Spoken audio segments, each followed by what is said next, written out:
Hello বন্ধুরা, আজকে আমি তোমাদের কাছে একটা ভিডিও শেয়ার করব, রান্নার ভিডিও।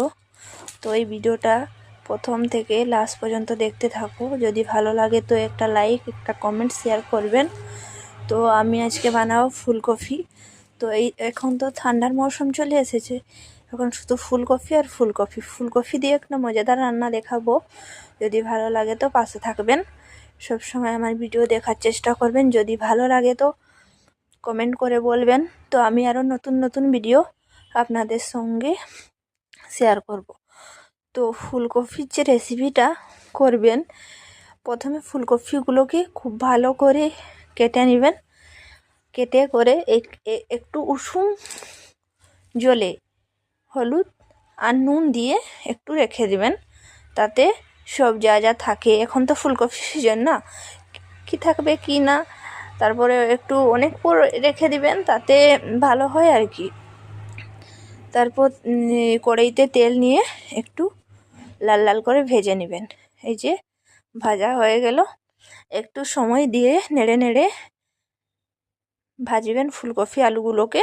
এই যে আমি যেমন কেটেছি ওই রকম কাটবেন, তাতে দেখতে ভালো লাগে, বা আপনারা যেমন খান তেমনই কাটুন। তারপরে রান্না করার জন্য তো রেডি হয়েছে, এই যে পেঁয়াজ কুচি, লঙ্কা কুচি, টমেটোর কুচি, এগুলো আমি রেডি করে রেখেছি। তারপরে আদা রসুন বাটা, ওই যে জিরে গুঁড়ো, হলুদ গুঁড়ো, আর লঙ্কার গুঁড়ো আর ধনে গুঁড়ো, এগুলো লাগবে। ঠিক আছে, সবার আগে কড়াইতে তেল দিয়ে দিব। তেলটা একটু গরম হলে পাঁচফোড়ন দিয়ে দিব। আপনারা যা ফোড়ন খাবেন তা ফোড়ন দেবেন, আমি পাঁচফোড়ন দিয়ে করি, তার জন্য পাঁচফোড়ন দিয়ে করলাম।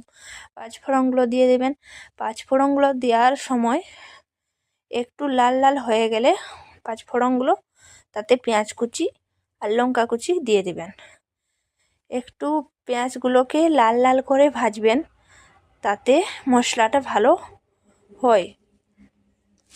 একটু নেড়ে নেড়ে লাল লাল করে নেবেন। তারপর দেখবেন একটু লাল লাল হয়ে গেছে। তারপর আদা রসুন, এই যে আদা রসুনটা বেটে রেখেছিলাম, আমি তো শিলেই বাটি, আপনারা কিসে বাটেন? শিলে বাটা দারুণ লাগে না, শিলনোড়ায় বাটা দারুণ লাগে। তো আদা রসুন বাটাটা দিয়ে দিবেন। পেঁয়াজগুলো ভালো ভালো লাল লাল ভাজা হয়ে গেলে একটু ভালো করে নেড়ে নেবেন।